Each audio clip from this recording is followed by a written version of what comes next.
Queda levantada la sesión. Allí estamos viendo el momento en el que la comitiva presidencial hace su llegada al Congreso de la Nación. Llega la presidenta de los argentinos para el inicio de estas sesiones ordinarias. Para inaugurar la Asamblea Legislativa estamos viendo por la Avenida de Mayo el automóvil que está en imagen en este momento, es el que traslada a la presidenta de la Nación. Va a ingresar a la explanada del Congreso de la Nación, va a ser recibido por las autoridades del Parlamento, vicepresidente de la Nación, presidente provisional del Senado, estamos hablando de Cobos Pampuro, presidente del bloque del oficialismo en la Cámara de Diputados, ingresa en este momento y se va a bajar la presidenta de la Nación. Esto es lo que sucede en este día luminoso, donde comienza el periodo ordinario de sesiones luego de que la presidenta de la Nación haga su discurso y deje formalmente inaugurado el periodo de sesiones. Gran expectativa, por supuesto, había respecto de la cantidad de gente que iba a estar y como estamos viendo, militantes, banderas de distinto tipo, muchísima gente en esta mañana diáfana, preciosa, claro que sí, en la Plaza de los Dos Congresos. Qué imagen distinta, ¿no? El año pasado bajaba el expresidente de la Nación junto a ella también. Es cierto, la vemos ahora. Bueno, y en instantes ya no solamente la cadena azul y blanca, sino formalmente. La presidenta lo que va a hacer ahora va a recorrer la alfombra roja que pasa exactamente por debajo, desde el ingreso principal, desde el Congreso de la Nación, por debajo de la cúpula central, para que ustedes tengan una idea, y termina en el acceso principal a Pasos Perdidos, que va directamente a la presidencia del recinto de la Cámara de Diputados de la Nación. La presidenta primero recorre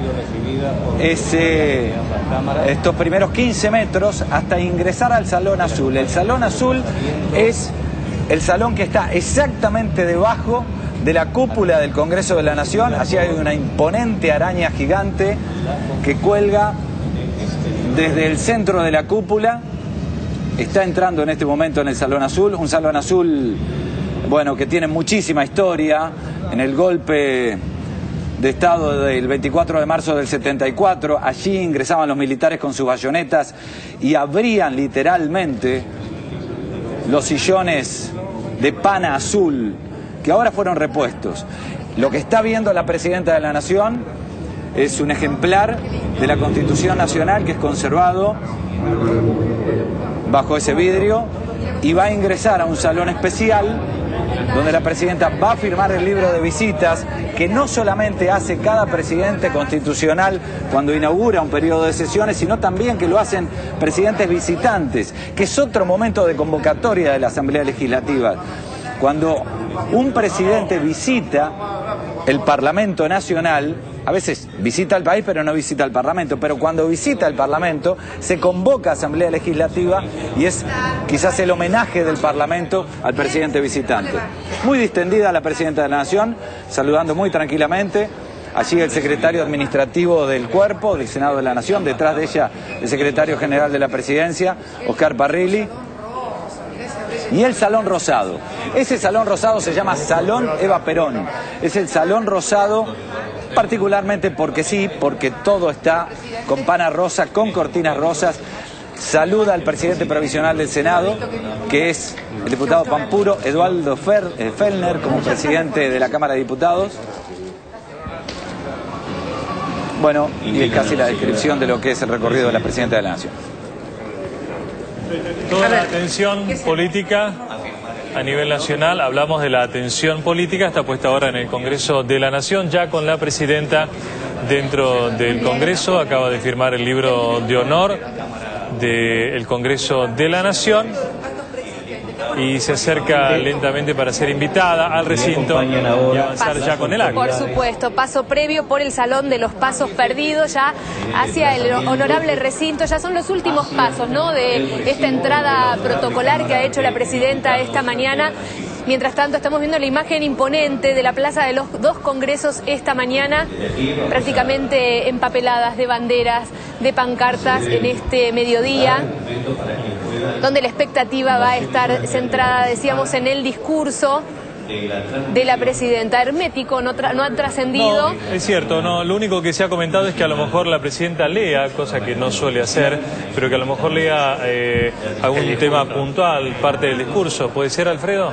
Eso es lo que se comentaba como algo novedoso, pero hay que esperar, ¿eh? No creo que lea todo el discurso. Por eso se especulaba con anuncios, por el tema de la lectura en cierto tramo del discurso de este mediodía. Faltan muy pocos minutos, está previsto que a las 12, ya por cadena nacional, escuchemos el mensaje de la presidenta a todo el país. ¿Crees que habrá algún anuncio económico puntual, Raúl? ¿O son líneas generales? No creo en anuncios económicos puntuales, sí creo en grandes lineamientos a futuro, como decíamos antes, de planes estratégicos y algunas propuestas abiertas a debate a distintos sectores, por ejemplo, invitando a sindicatos, a empresarios a debatir cuáles pueden ser las políticas a futuro del modelo nacional. Lo que suele pasar a veces en las asambleas es que los presidentes anuncian el envío de proyectos de ley, en algunos casos, ¿no? Bueno, el del año pasado fue la del Fondo del Desendeudamiento, claro, ¿no? Sí. Entonces ahí, y que sorprendió, ¿no? Sorprendió a la Asamblea Legislativa. Ya ha habido algunos lineamientos en estas últimas semanas, Raúl, con respecto, bueno, al plan estratégico industrial y también a la disolución de la ONCA. Exactamente, temas que en el primero, un tema abierto a discusión, porque en distintos foros esto se va a debatir con los sectores que se busca privilegiar en cuanto a una construcción que pone el acento en el empleo y en la incorporación tecnológica. Y el tema de la ONCA, un tema que toca muy de cerca a todo lo que tiene que ver política agropecuaria, relación con los distintos sectores, que también ahí hay varios proyectos dando vuelta, ¿no? Por ejemplo, el de ley de arrendamiento y otros que tienen que ver con la comercialización de granos. No sé si esto va a estar incluido dentro del discurso de hoy, pero evidentemente son algunos de los grandes temas pendientes para el año. Bien. Durante este acto habrá, la verdad es que hay expectativas sobre alguna señal que dé la presidenta que supuestamente en marzo definirá si va por una reelección o no. Bueno, ¿Habrá estamos en marzo. en este espacio, claro? ¿Se dará hoy?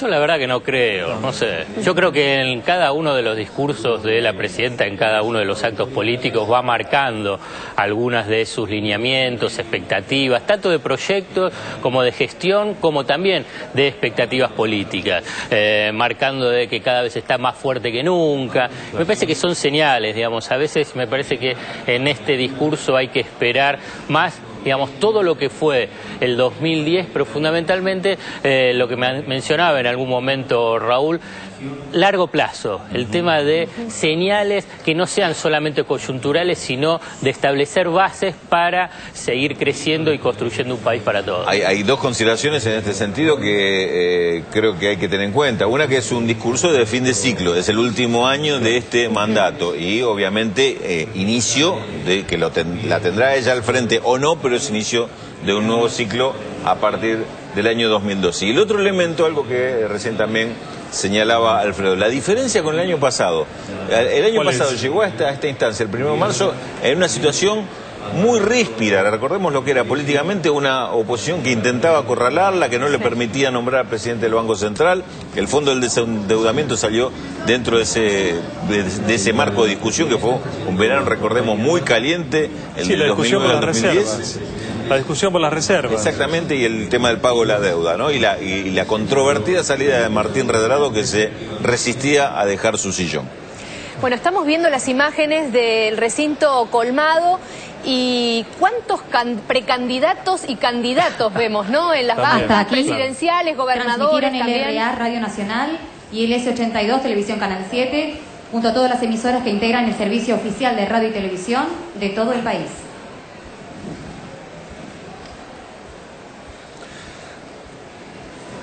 Bien, en minutos nada más, ya lo está anunciando la locutora a nivel nacional para todas las emisoras del interior del país también, que empieza la transmisión en cadena para escuchar el discurso de la presidenta, quien se vio entrar muy suelta, muy tranquila, mantiene el luto, Cristina Fernández de Kirchner, y escucharemos su palabra de un momento a otro. Hizo el saludo protocolar, hay que remarcarlo. Saludó a Pampuro con el nombre, saludó a Fellner con el nombre, saludó al vicepresidente. Dijo, hola vicepresidente. Le dijo, hola. ¿Lo escuchaste, sí? Sí. Ah, no lo escuché, que el saludo con Cobos. Sí, está bien, digamos, lo hizo bien formal, ¿no? Le marcó que era vicepresidente. Decíamos de la cantidad de precandidatos, candidatos que hay ocupando las bancas y también de los que deberán abandonar su mandato y sus bancas a fin de año, ¿no? Son en total 154 los legisladores, se trata de 24 senadores y 130 diputados cuyas bancas serán ocupadas por quienes resulten electos en las elecciones de octubre. La mitad de la Cámara de Diputados y la tercera parte en el caso de los senadores.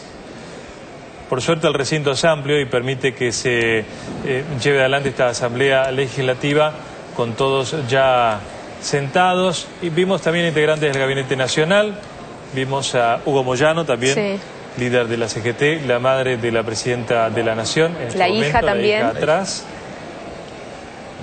Bueno, en el primer discurso también se vio mucho a la madre de la presidenta también, allá por el año 2007. Y anuncian incluso dentro del mismo recinto que en instantes nada más la presidenta de la Nación entrará para comenzar con el discurso de este último año de este presente mandato. En términos políticos también habrá que esperar qué actitud tiene la oposición a lo largo del discurso. No está, por ejemplo, Elisa Carrió. No, anunció que no iba a estar. Que no iba a estar. Faltazo esperado. Raro, ¿no? Porque si uno piensa que se habla de institucionalidad, que habla de la República, digamos, me parece que la Asamblea Legislativa, más allá de las diferencias políticas que se puedan tener, que son lógicas y necesarias, bueno, hay que estar presente, ¿no? ¿Se sabe si no va por una posición política frente a la Asamblea Legislativa o si no va por otra razón?